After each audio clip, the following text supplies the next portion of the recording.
All right, first of all, I'd like to say thank you to Professor Daniel Willingham for joining us from the University of Virginia. Hi, Dan. Hey, great to be here, Tom. I Thanks. really, really wish I was there with you on the day of the conference, but I'm glad I can at least spend a little time with everybody this way. Well, we're honoured to have you. Thank you very much. Listen, I'm going to ask you a few questions about some of the aims behind Research Ed, and maybe you can tell us your thoughts on them. I think my first question is going to be maybe a slightly provocative one. Is psychology a real science? I would argue absolutely it is a real science. So it's actually a difficult question to answer because philosophers of science have a difficult time defining exactly what is science and what isn't science. This is within the philosophy of science, as you know, I'm sure. This is called the demarcation problem, and so setting out particular rules by which you say astrology, for example, we're going to say that that's a pseudoscience. That's not a real science. It's a bit like the common definition of pornography, which is I know it when I see it. That's the difference between something that's pornographic and something that's art. Mm-hmm. So people who are scientists in particular usually think the demarcation problem isn't troublesome at all. Once you get into it, it's actually quite tricky. That said, I'll leave you with a sort of simple rule of thumb that I think educators would be most interested in, which is I think that the science of psychology has proven itself potentially useful to educators. We've learned things about the mind. We've learned things about how kids interact with one another, how kids learn, the types of ways that they deploy attention. Mm-hmm. And those, I think, should be of interest to educators. These are reliable phenomena that you see predictably across kids, across situations. And that's what we want from science for education. And so I would say let's leave it at that and not get into the weeds on the philosophy of education. Okay, so psychology is like porn. I'll bear that in mind in future. Yeah. Let's talk about quotations out of context. You know we're going to run with this. Thank you. One of the questions I think which is really relevant to particularly teachers, but also people beyond that is, what does science have to teach teachers about how to teach in a classroom? I mean, after all, it'd be a very easy thing for a teacher to say, what on earth could any kind of social science or any kind of cognitive psychology tell me about improving how I teach children? That's a great question, right? That's the $1 million question. Mm. So let me answer it this way. Every teacher inevitably has a theory about how children learn. Right? You can't help but have some implicit theory because you're doing things in the classroom. You're doing one thing versus another thing because you believe this is going to help children learn better. And so that theory comes typically from your experience, and it's probably quite reliable in many respects. So what psychology might be able to add is findings from the laboratory that might improve on that theory of learning. So a psychologist like me would say, okay, here's the kind of thing that I see in the laboratory. Does this seem to ring true with what you're seeing in the classroom? Mm-hmm. Think about how it might apply in the classroom. Let's you and I have a discussion about how it might apply in the classroom. So the relationship between the lab and the classroom is not at all straightforward. But I think that's the way that it might contribute, is that teachers already have a theory about how attention works, about how learning works, and so on. Scientists are studying it in a refined atmosphere that is not it's not the classroom. Obviously, it differs from the classroom in important ways, but nevertheless, I think it can contribute something to teachers' theory about how kids think. Yeah, can you give me some examples of some of the best ways in which cognitive psychology has informed teaching practice? Well, I'll give you one that is a quite recent one, and particularly interesting to me because it's so surprising. And it's been in the news a fair amount. I'm sure you've heard about it. It was initially called the testing effect. It's now come to be called retrieval practice. There are two reasons. I'll mention them. Well, I'll define what the effect is, and then I'll describe why they changed the name. So the effect is rather surprising that if you do a bit of studying, and then in a second session, maybe a week later, or it could be a day or two later, you either study again. So the way these experiments are usually done, the study portion is sort of giving students a passage from a genuine textbook and asking them to read it and study it the way they might normally do. So you either study it a second time or you take a quiz on that same material. Then a couple of days later, you take a test. And what you find is taking a quiz actually boosts memory more than a second study session. Yeah. This is very surprising. It's something that students themselves don't believe, that taking the quiz could actually be better than studying a second time. But there's something about rummaging around in your memory, looking for things, that turns out to be a better way to cement knowledge in there than studying a second time. Now, so I'll just mention this. So I said it was initially called the testing effect, and why it would be called that. They changed the name to retrieval practice for two reasons. One is a lot of teachers said, my gosh, the last thing I need is more tests. But the second thing is that retrieval practice is really more accurate, because what's important is not the test itself, and certainly it could be a zero stakes test. But what's really in practice is not the test itself, it's the fact that you are trying to retrieve this material. That's what retrieval practice. That's what's really doing it. And the test is just an easy way to structure it and make sure that happens. So that's, I think, an example of a laboratory phenomena. And again, it goes back to what I was saying before. This is not ready to just plop into a classroom, right? This is something that a teacher is going to have to use his or her experience to figure out, do I want to use this at all in my classroom? And if I do, how exactly will it work in with everything else that I'm doing? So we have these, and I'll mention, first of all, I started to say we have these findings that are from the laboratory, and then they're not ready to just get plopped into the classroom. In this case, they've actually been tested in classroom situations, which is great. But the classroom situations are also kind of rarefied because they're with teachers who are under sort of the close supervision of the experimenter, and so it's sort of a laboratory within a school. It's not a completely non-artificial situation. Friends of mine call these hothouse experiments. So you're still sort of tending things tending the garden very, very carefully, and it's not wholly realistic, but it's definitely a step in the right direction.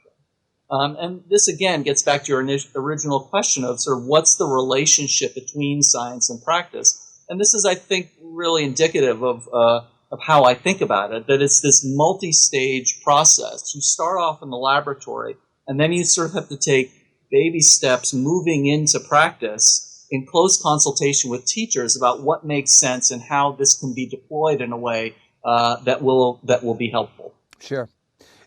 Picking up on something you said a minute ago there, do you think there's sometimes, and this is probably a bit of a leading question, do you think there's sometimes a friction between teacher practitioners and the education research community? Do you think sometimes Yes. I mean, can you? Yeah, absolutely. And let me elaborate on that a little bit as to one reason I think that is. So I think a lot of time researchers come up with these ideas that they think are going to be really effective. And there are a couple of ways that the friction arises. One is their expectation is teachers are now just going to do this. They're now going to implement my brilliant idea. And it doesn't occur to them that, people who've got professional practice for, years may not want someone who has never taught or taught 20 years ago coming in and telling them how to do it. I can't think why. Yeah, that strikes them as a funny idea, right? And now to take it one step further, suppose I am a researcher and, good-hearted and all that, not arrogant, and I've really done my homework. And so I've been collaborating with teachers near my university. Suppose I'm in academia, as many education researchers are, and we've tried this in schools and so on, and I've been working on this for years, and we've gotten it down to very fine grain, right? So I've got a reading program or history program or something. What I now want to do is I'm now going to come to your school, Tom. I've got a very particular way that I want you to teach. And what I will have found from my research is that if you deviate from my script even a little bit, suddenly my program doesn't work as well, right? And so that's another source of friction, is from the point of view of the researchers. They sort of say, well, gosh, I've got this great program.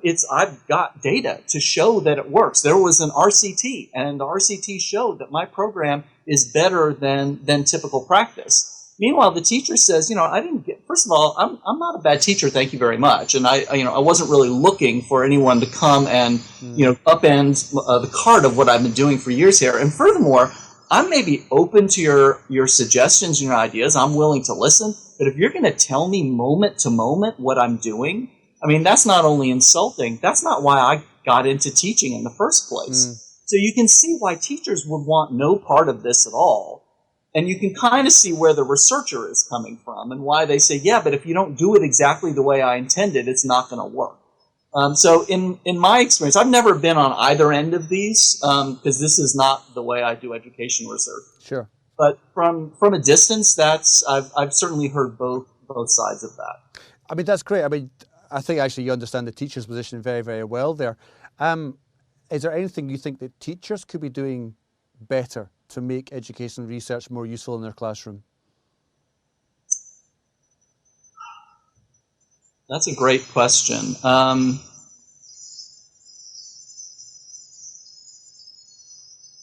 want to say be open to collaborations with researchers, but in all honesty, the complaints I hear from teachers about those collaborations seem very valid to me. So the complaint of teachers is usually researchers say they want to collaborate with us. They really don't. What they want to do is they kind of want to use my classroom as guinea pigs for one term. And what they want to do is they want to come in and do the research, and they might listen to me politely about what I think is happening, but the truth is they're not listening that closely. They've already got pretty fixed ideas about it, and so it doesn't end up feeling like a collaboration. And so if you're a teacher, you've got to be asking yourself, what's in it for me? And likewise with administrators. Administrators figure it's not obvious what I have to gain here. I can see what the losses might be in terms of lost teacher time, and who knows, maybe a parent is going to get upset and want to know what's going on. So I can envision some losses here. And certainly you can appeal to my better nature of science must march on, or, education progress must march on. And that's all nice. But, real action on the ground, it's not so obvious what the benefit is. Those are the complaints that I've heard from educators, and as I say, they seem pretty valid. And so, to me, the idea of it being more of a partnership, in my experience, the onus is more on researcher's side than on teacher's side. Sure. What's the relationship between educational research and schools in America, or where you're from, your state? It's very varied. One of the things you have to bear in mind about the U.S. is that there are some 14,000 districts in this country, all of which are quite autonomous. And so in some cases, public schools have virtually nothing to do with research, and they're not interested in terms of, active, doesn't mean they don't use the product of research, but they're not. I've heard of districts literally calling universities and saying, we're really in trouble here. And we would welcome you coming and sort of trying things out, whatever you've got in mind to try. We know we respect what you're doing. Come on down here and try it, and collect data as you go. So I think the relationship really runs the gamut from almost nothing to inviting very, very active participation. Sure. You mentioned a minute ago about a useful way in which cognitive psychology can be almost parachuted into classrooms, and you gave a really good example there. Can you think of some examples of where maybe the relationship between education and research has gone badly wrong, or where possibly education research has reached the classroom in a mutated way, possibly transformed by the process of Is this a joke? Delivery? Is this a joke? Isn't that like think of an example? It's a bit leading, possibly. Yeah, it's hard not to talk about it. Furthermore, right? Why don't I start interviewing you? This is really. Give me your favorite example, or your least favorite example. There's so many examples. Brain Gym's a brilliant one. Yeah. And I'm sure a lot of people are talking about Brain Gym because Ben Goldacre was your keynote speaker, and he did a fabulous expose of that, and I talk about that in my most recent book. Learning styles is another one. Just yesterday, someone sent me an article from the Denver Post, and I've forgotten whether it was a whole district or just a set of schools within a district. They're color coding children based on their supposed learning style. Oh, that's fabulous. There were a number of, and I'm just astonished that there's been so much publicity about the fact that learning style is not scientifically supported. I'm really surprised that has not penetrated this district and that they're still doing this sort of thing. But there's a lot of, and again, this is why everybody in the audience is here today. They know that there is a lot of shabby research and non-research masquerading as research within the field of education that's used to justify all sorts of different things. And I'll just, to sort of build on that a little bit, another topic that I think is absolutely vital to come up at this conference is who is responsible for this. I don't know how it works in England and Wales, but in the U.S., it's either a superintendent or an assistant superintendent, or sometimes within a district there will be sort of a head of curriculum and instruction whose job it is to sort of monitor this. And the truth is, it's clearly too much for whoever's in charge, at least in the U.S., and I get the feeling in Britain as well, because there's just too much junk that's coming in. What I think is important to bear in mind is that in many professions have the same relationship to research that teaching does, which is you've got this research that's moving along. You as a teacher are, we hope, trained in the latest research. In the U.S., I think many of our teachers are not. Some of our ed schools are doing a great job of this. Sure. Many of our ed schools are not doing a great job of this. But let's assume the best case scenario, and even if you're completely up to date in 2013, research keeps moving on. So the question is, now it's 2018, you're 5 years out. Your knowledge of the latest scientific methods are 5 years old. So how are you going to catch up? Lots of fields have this problem, right? Medicine has this problem. Architecture has this problem, where you've got practitioners doing practice, and then you've got research sort of moving along. So the question is, who's responsible for keeping practitioners up to date? I don't know of another profession in which it's the practitioners themselves who are expected to keep up to date.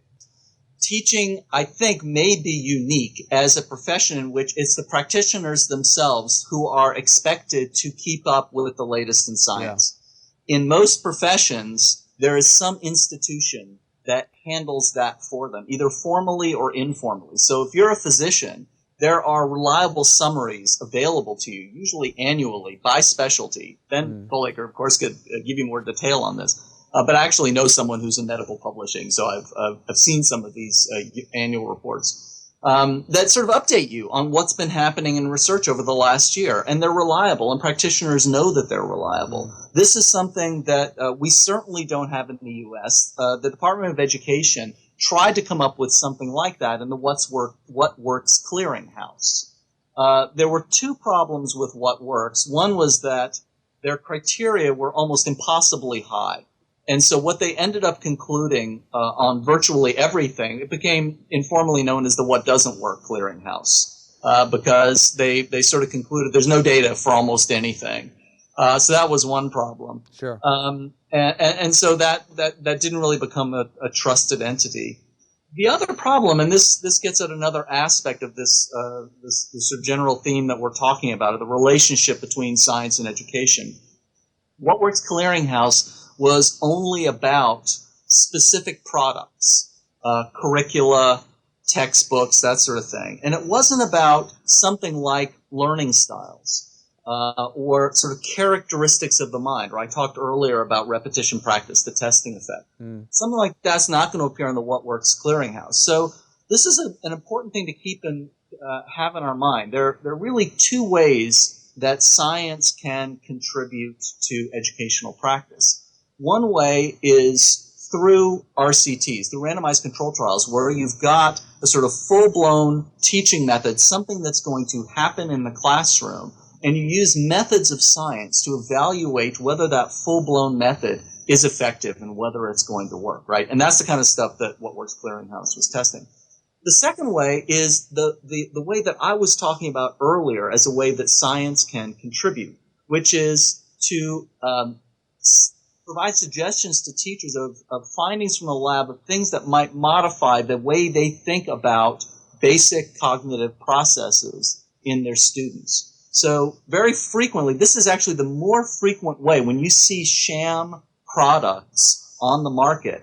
It's that second way. They usually don't claim to have an RCT when they really don't, right? So when they say it's research-based, they're not really claiming, yeah, we tried it in schools and it's better. They don't claim that. Instead, they invoke the brain somehow, right? Sure. So it's this other method that's much more commonly used in the really crummy products. And so that, I think, is equally important, that teachers have a reliable database of knowledge, place they can go to and say, does it really matter whether I use a red pen or a green pen? I mean, and, there's some claim about the brain that red pens, make go crazy or God knows what. So that's I think, another very important sort of resource that teachers should have access to. And I'll add, I would encourage teachers to sort of do that themselves. So in the U.S., the government did it. I think the people who tried, gave it their best shot. It ended up not really working. At the end of the day, I think teachers are the one who should do this. Teachers know better than the government or better than ed researchers what kind of resource they really need. There's enormous talent within the population of teachers. Within this huge population of teachers, there are a lot of people who've got good scientific chops. Some of them I know for a fact are at the conference. And they would be ideal candidates to be doing some of the vetting of this scientific information. But and I'll just add one final point. The way to do this is through, I would suggest, the way to do this is through existing institutions. You've got teachers' unions. This is exactly the kind of thing that teachers' unions should take on, because it would have, I think it could be of enormous benefit to teachers' practice. And teachers really appreciate it and use it. Isn't there a danger, though, with teachers doing action research on their own, not having, as you say, the chops for science? I mean, action research type programs? Yeah, sure. I mean, research is like anything else. I mean, when you first start teaching, you're not as good as when you've been doing it a long time, right? And so, likewise, if you're just starting out as a researcher, you're going to make mistakes. It's not going to be that awesome. And the truth is, very often when you're doing action research, you're not getting a whole lot of feedback about how it's going, right? And learning, as we know, really depends on getting feedback from someone who knows more than you. That's the real way that you improve. And so, yeah, I agree with you. A lot of times when I see something, when I see a report of action research, I mean, there are problems that sort of cloud what the interpretation is. And that's actually a little bit different than what I was suggesting. What I was suggesting is not action research, and I think it's fine, but I was really suggesting that teachers be the one who are doing the vetting of existing research and talking about what their fellow teachers should pay attention to, and sort of drawing conclusions for their fellow teachers, big picture stuff. So that, and again, a lot of the people who are at this conference, they're at this conference because this is the kind of stuff that interests. We certainly can't, blame or criticize teachers who see this conference and say, that's not why I became a teacher. I didn't want to follow the scientific literature on teaching.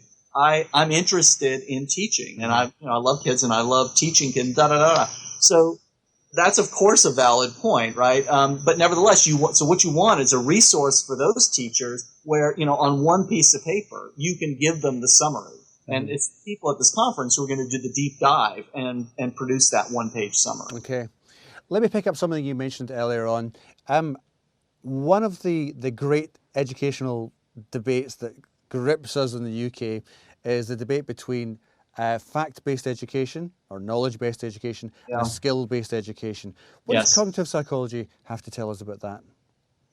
Cognitive psychology would say, in a sentence, what every teacher I've ever heard ends up saying, which is both are important. So cognitive psychology would put it slightly differently, though. A lot of times when people say both are important, they still think of them as separate. So they think of, well, you've got these skills that you develop, and then sort of separate, you sort of have a database of knowledge. And the way this is frequently put is, right, I get it, knowledge is important. You need something to think about. What a cognitive psychologist would say is skills and knowledge are really intertwined. They're not really separate. And so in Why Don't Students Like School, a book I published in 2009, I came up down a pretty hard line, and one that I'm actually I guess I'd believe it. What I said is you really need knowledge before skills.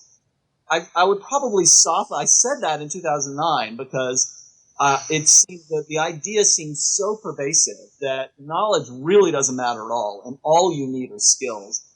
I might soften that a little bit and say you do need knowledge. It's absolutely essential, and there's certain types of knowledge that actually do have to precede skill. I think I was probably right about that. But in general, what I would not want people to do is interpret that to mean, okay, no skills at all. Everybody just sit down. I'm going to load you up with facts, and I'm going to do a great job teaching them, but I'm going to load you up with facts, and then you'll be ready to, right? That doesn't make sense, but I could see how people might draw that conclusion. Sure. So what would you say now then? Yeah, from my early statement, knowledge has to precede skill. And so I would maybe adjust what I said and say you want knowledge to be taught in the context of skills. You want students to be exercising these skills, learning these skills as they go along, specific to different domains. But as they're doing it, it's within the context of a knowledge-rich curriculum. Maybe I'm asking you to go slightly beyond your field here, but what would that look like for a teacher?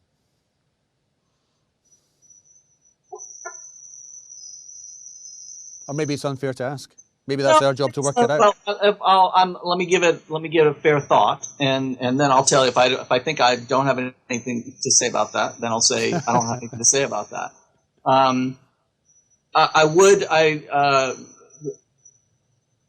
In response to your suggestion that maybe it's not fair to ask, I would say, of course, I might be able to say something, but I don't profess a lot of confidence in my judgment about what it looks like for a teacher because I'm not a teacher, right?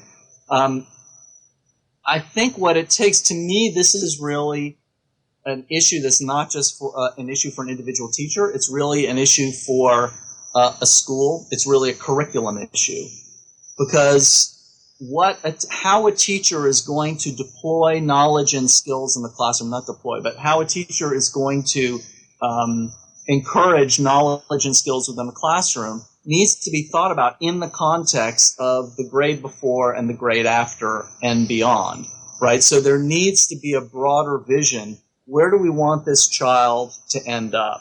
And there are lots of people who talk about backwards planning in this way. It's certainly not unique to me. It's not anything I invented, but it's an idea I think makes a lot of sense. You do need to have a vision of where do we want this child to be when he or she finishes with high school, gets a diploma, is ready to go to college or a career, or wherever they're going to do next. What sort of skills do we want to have in place? And what sort of knowledge is going to be necessary to deploy those skills if they are intertwined, as I suggested? For most of those skills, you're not going to learn them in a single grade. They're going to require sustained practice. And so you need to think about where that's going to appear in the curriculum. And you need to think about what will the child need to know when he or she comes in to my class. What are they going to need to know already so that they've got the foundation that I am then going to build on. So I think that getting down more fine grain, what would it actually look like for a teacher if you now have in mind, okay, during the course of this year, here's the knowledge I want them to acquire. You start thinking about projects, about lesson plans, about assignments that are going to require those thinking skills that you're targeting. And that will, at the same time, they've got the knowledge in place to have, a fair shot at being able to do those projects and appreciate those lesson plans. And also that are going to bring their knowledge that one step farther because you've got your list of what it is you're hoping they're going to learn with you in terms of facts that year. So, making off the top of my head, that's what I was saying. If a teacher said, that was nice, that didn't make a damn bit of sense, I'm sure you're right. That was unexpected levels of humility there. Thank you. I think it's probably the first time I've heard that from the research community. Much appreciated. More of a political question then, or perhaps it's not a political question. Let's say you're in charge of the Department of Education, either in the US or the UK. Right? You've got absolute power. What would you like to see happen to help children learn better, to improve the school system, to improve education? Any thoughts? The only thing I generally don't comment on political policy matters at all. The only thing I would say is I would like to see more and better use of scientific findings in education policy. Right now, I'm talking about the U.S. Sure. And there, I've gotten an enormous number of questions about what I think about what Michael Gove is doing, because he's quoted me in a couple of I wasn't going to ask. And well, and I'm not going to comment because I haven't with all those reporters. I will say, and I've said this to reporters, and I've written about it, that Michael Gove has paid more attention to the types of scientific findings that I've written about than virtually any politician that I've heard of. I think he's there's and again, I'm sort of distinguishing, but there's understanding and appreciating the science. There's more than one way to put that into policy. There's lots of ways to put that into policy, but one thing is to understand. Yeah, actually, if you want children to learn things, rigor is important. Factual knowledge is important. Now, what you do about that is very, very different. It's the what you do about it piece that I haven't really commented on. And I mean, I scarcely know anything about U.S. policy, let alone policy in Britain. I have no idea what's going on. I'm very unfamiliar with your system, and it is quite different. So that's why I don't comment on policy issues, Mike. Sure, okay, I'm going to give you one last question then and kind of put it right back into your field, which is, why don't kids like school? Well, I'm in your class. I'm certain they do. Yeah. So,